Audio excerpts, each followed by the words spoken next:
السلام علیکم ورحمۃ اللہ وبرکاتہ۔ بسم اللہ الرحمن الرحیم۔ قبیلہ عبد القیس کا وفد رسول اللہ صلی اللہ علیہ وآلہ وسلم کی خدمت میں آیا۔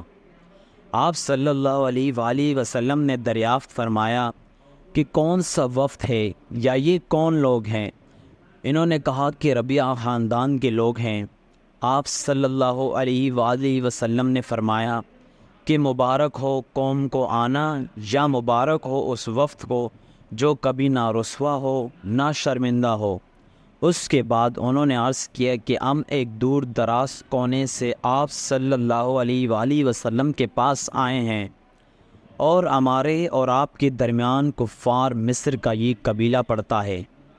اس کے خوف کی وجہ سے ہم حرمت والے مہینے کے علاوہ اور ایام میں نہیں آ سکتے، اس لیے ہمیں کوئی ایسی قطعی بات بتلا دیجیے کہ جس کی ہم اپنے پیچھے رہ جانے والے لوگوں کو خبر دے دیں اور اس کی وجہ سے ہم جنت میں داخل ہو سکیں۔ تو آپ صلی اللہ علیہ وآلہ وسلم نے انہیں 4 باتوں کا حکم دیا اور 4 سے روک دیا۔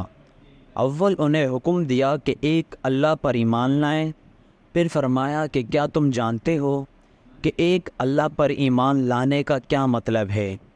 انہوں نے عرض کیا اللہ اور اس کا رسول زیادہ جانتے ہیں۔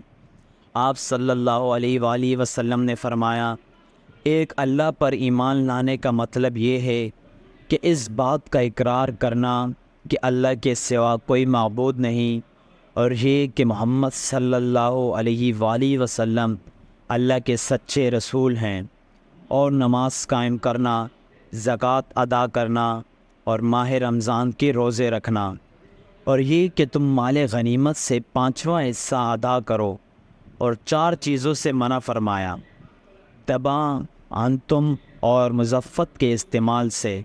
اور چوتھی چیز کے بارے میں شعبہ کہتے ہیں کہ ابو جمرہ بسا اوقات نکیر کہتے تھے اور بسا اوقات مکیر۔